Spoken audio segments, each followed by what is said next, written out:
Hello guys, this is the open mic for Cranford, and I am interested in the way, or thinking about examples of how Cranford and the community in it are in some ways represented as very sort of superficial or even superfluous or redundant, if we want to think of that idea of the redundant woman in the Victorian period, meaning the unmarried single woman. And the way that even though the novel kind of sets up this community to resemble kind of that insignificance of perhaps women's lives, village life, that there is some way also in which the narrator, who is very interesting to talk about, so I hope that someone does, Mary, but the way that the narrator and obviously Gaskell is actually trying to underscore the sort of significance or importance of minutia, small things, insignificant things. We can connect this to form, to think about whether this is a particularly realist bent, and then are there, other elements of form that creep into this novel. We can think of its episodic nature. Are there any sort of sensationalist moments? I'm also thinking of things that kind of creep into the edges and then seem to quickly disappear. For example, we have the train and the train wreck early on with Captain Brown.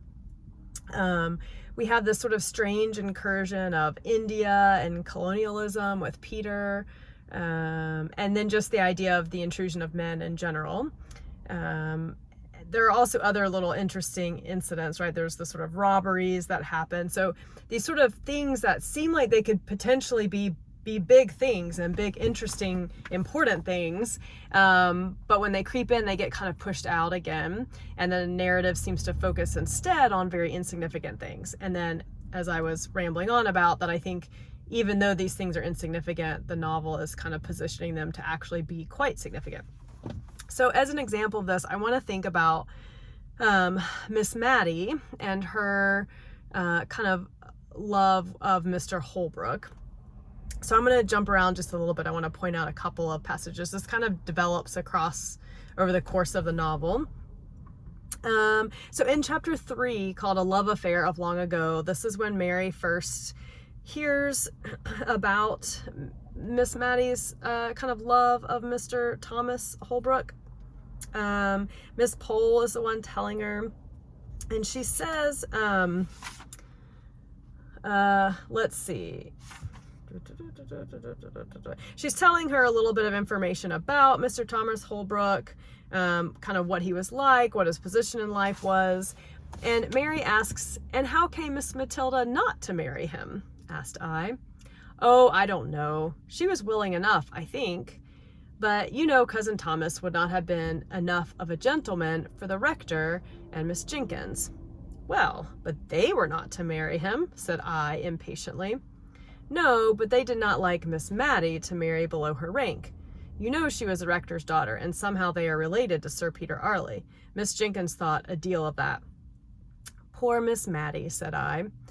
And then a few paragraphs down, Mary asks, "How old is he?" I said, after a pause of castle building, which of course refers to this idea of your imagination building sort of dreams, right? "He must be about 70, I think, my dear," said Miss Pole, blowing up my castle as if by gunpowder into small fragments.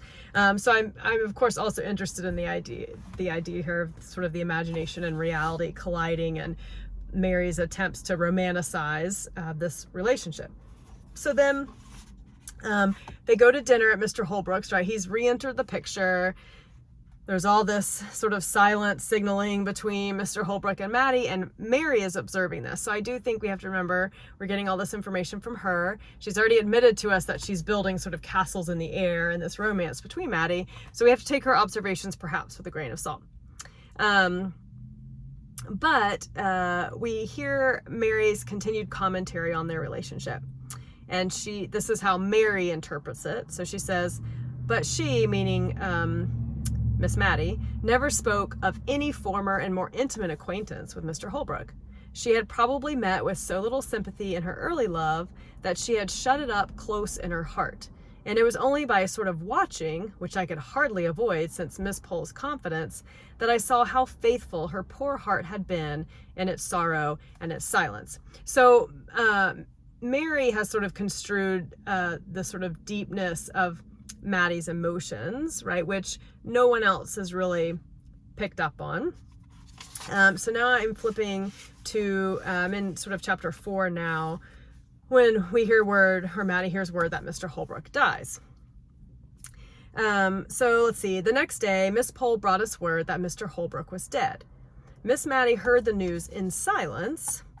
And then we skip on down a little bit. I saw Miss Mattie could not speak. She was trembling so nervously, so I said what I really felt, and after a call of some duration, all the time of which I had no doubt Miss Pole thought Miss Mattie received the news very calmly, our visitor took her leave. But the effort at self-control Miss Mattie had made to conceal her feelings, a concealment she practiced even with me, for she has never alluded to Mr. Holbrook again, although the book he gave her lies with her Bible on the little table by her bedside.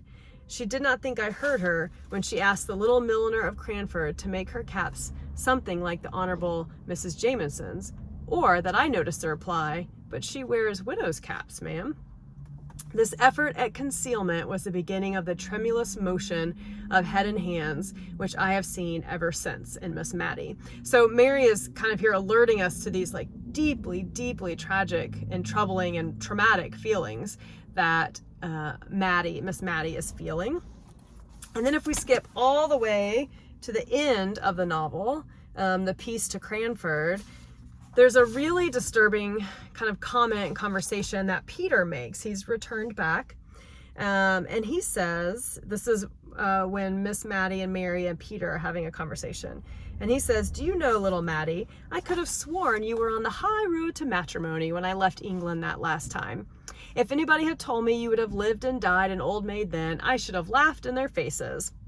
And then he goes on to remember, "Oh, it was Holbrook. I remember now who it was that you seemed to have a crush on." And he goes on and on and on about that. And at the very end of his little monologue, he says, "Why, what's this? You're shivering and shaking, Mattie, with that confounded open window. Shut it, Mary, this minute."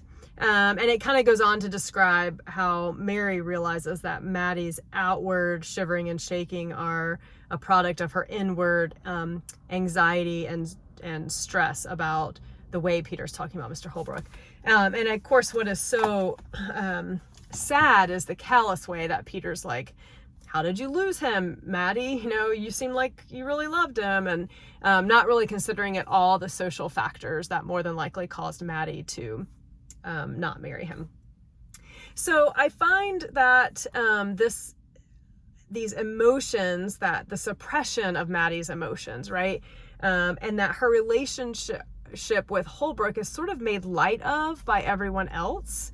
And yet it becomes clear through Mary's narration that this was probably the pinnacle of Miss Mattie's life, right? And the decision not to marry him had these really traumatic effects on her.